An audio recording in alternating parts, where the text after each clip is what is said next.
இன்னைக்கு நம்ம சேனலில் என்ன ஸ்பெஷல் ரெசிபி பார்க்க போகிறோம்னா சிம்பிள் அண்ட் டேஸ்டியான கோவில் பிரசாத புளியோதரை எப்படி பண்ணுறதுன்னு தாங்க பார்க்க போகிறோம். ஃபஸ்ட்டு புளியோதரை பண்ணுறதுக்காக புளியோதரை பொடியை அரைக்கணுங்க.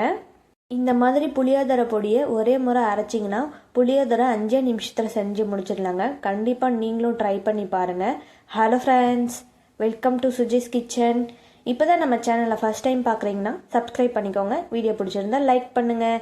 வாங்க வீடியோக்குள்ளே போகலாம். ஃபஸ்ட்டு இந்த ரெசிபியை பண்ணுறதுக்காக நம்ம புளியோதரை பொடி அரைச்சி எடுத்துக்கலாங்க. அதுக்கு பேனில் 1.5 டேபிள் ஸ்பூன் அளவுக்கு கடலைப்பருப்பு சேர்த்துக்கோங்க. 2 டேபிள் ஸ்பூன் அளவுக்கு உளுந்தம்பருப்பு சேர்த்துக்கோங்க. கடலைப்பருப்பும் உளுந்தம்பருப்பும் நல்லா வறுபட்டு வர வரையும் வறுத்து விட்டுக்கலாங்க. ஸ்டவ்வை மீடியம் ஃப்ளேம்லேயே வச்சு வறுத்து விட்டுக்கோங்க. பாருங்க, கலர் சேஞ்ச் ஆகி இந்த அளவுக்கு நல்லா வறுபட்டு வந்துருச்சு. இந்த ஸ்டேஜில் இது வேறு பாத்திரத்துக்கு மாற்றி எடுத்துக்கலாங்க. இது வேறு பாத்திரத்துக்கு மாற்றினதும் அதே பேனில் 1 டேபிள் ஸ்பூன் அளவுக்கு வரமல்லி சேர்த்துக்கோங்க. கூடவே 1 டேபிள் ஸ்பூன் அளவுக்கு மிளகும் சேர்த்துக்கோங்க. 1/2 டேபிள் ஸ்பூன் அளவுக்கு வெள்ளை எள்ளும் சேர்த்துக்கோங்க. கூடவே ஒரு கொத்து கருவேப்பிலையும் சேர்த்துக்கோங்க. கருவேப்பிலையை சேர்த்ததும் ஸ்டவ்வை லோ ஃப்ளேம்லேயே வச்சு நல்லா வறுத்து விட்டுக்கோங்க. எள்ளு நல்லா பொரிஞ்சு வர வரைக்கும் வறுத்து விட்டுக்கோங்க. இந்த அளவுக்கு நல்லா எள்ளு பொரிஞ்சு வறுபட்டு வந்ததும் இதையும் வேறு பிளேட்டில் மாற்றி எடுத்துக்கலாங்க. வேறு பிளேட்டுக்கு மாற்றினதும் அதே பேனில் 1 டேபிள் ஸ்பூன் அளவுக்கு எண்ணெய் சேர்த்துக்கோங்க. எண்ணெய் நல்லா சூடாகி வந்ததும் 3 காஷ்மீரிக் மிளகாய் சேர்த்துக்கோங்க. கூடவே 3 வரமிளகாவையும் சேர்த்துக்கோங்க. 1/2 டேபிள் ஸ்பூன் அளவுக்கு கல்லுப்பு சேர்த்துக்கோங்க.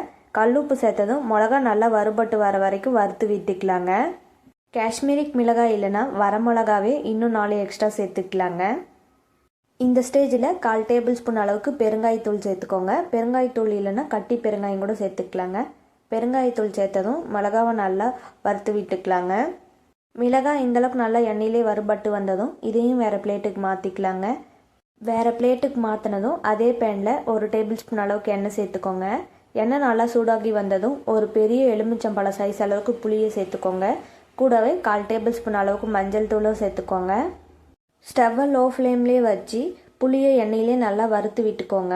பாருங்கள், புளி இந்தளவுக்கு நல்லா எண்ணெயிலே வறுபட்டு வந்ததும் இதை வேறு பிளேட்டுக்கு மாற்றி எடுத்துக்கலாங்க. இப்போ வறுத்து எடுத்து வச்சுருக்கிற பொருள் எல்லாத்தையும் நல்லா ஒரு 10 நிமிஷம் ஆற வச்சு எடுத்துக்கலாங்க. இது நல்லா ஆறி வந்ததும் இந்த ஸ்டேஜில் மிக்சி கப்பில் சேர்த்து நல்லா பொடியை அரைச்சி எடுத்துக்கலாங்க. கொஞ்சம் கூட தண்ணி சேர்க்காம பொடியை அரைச்சி எடுத்துக்கோங்க. இந்த பொடியை வச்சு 5 டைம் புளியோதரை செய்யலாங்க. அந்த அளவுக்கு தான் அளவு எடுத்திருக்கேன். பாருங்கள், இந்த அளவுக்கு நல்லா அரைபட்டு வந்துருச்சு.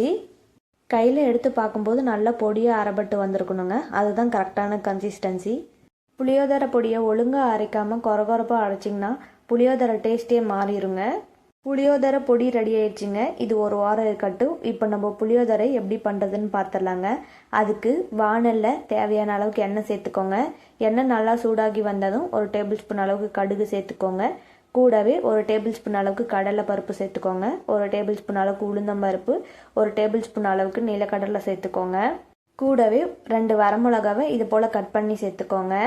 பருப்பெல்லாம் சேர்த்ததும் ஒரு முறை நல்லா மிக்ஸ் பண்ணி விட்டுக்கலாங்க.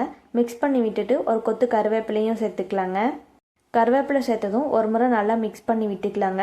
மிக்ஸ் பண்ணி விட்டுட்டு பருப்பெல்லாம் நல்லா பொரிஞ்சு வந்ததும் இந்த ஸ்டேஜில் வடித்து வச்சுருக்கிற சாதத்தை சேர்த்துக்கலாங்க. சாதத்தை சேர்த்ததும் நம்ம அரைச்சி வச்சுருக்கிற பொடியை 2 டேபிள் ஸ்பூன் அளவுக்கு சேர்த்துக்கலாங்க. சாதத்தை சேர்த்ததும் புளியோதரை பொடி சாதத்தில் நல்லா மிக்ஸ் ஆகிற அளவுக்கு மிக்ஸ் பண்ணி விட்டுக்கலாங்க. இந்த மாதிரி ஒரு டைம் புளியோதரை பொடியை அரைச்சி வச்சுக்கிட்டிங்கன்னா நெக்ஸ்ட் டைம் புளியோதரை செய்யும்போது 10 நிமிஷத்தில் ஈஸியாக செஞ்சு முடிச்சிடலாங்க. சாதத்தோடு இந்தளவுக்கு நல்லா பொடியை சேர்த்து மிக்ஸ் பண்ணதும் இந்த ஸ்டேஜில் ஒரு 1/2 டேபிள் ஸ்பூன் அளவுக்கு உப்பு சேர்த்துக்கலாங்க. சாதத்தில் உப்பு சேர்த்து வடிச்சிருந்திங்கன்னா 1/2 டேபிள் ஸ்பூன் அளவுக்கு சேர்த்துக்கோங்க. ஒருவேளை உப்பே சேர்க்காமல் வடிச்சிருந்திங்கன்னா 1 டேபிள் ஸ்பூன் அளவுக்கு சால்ட்டு சேர்த்துக்கோங்க. உப்பு சேர்த்து நல்லா மிக்ஸ் பண்ணி விட்டுக்கலாங்க. அவ்வளவுதாங்க, சுட சுட புளியோதரை ரெடி. இது வேறு பாத்திரத்துக்கு மாற்றி சர்வ் பண்ணிடலாங்க.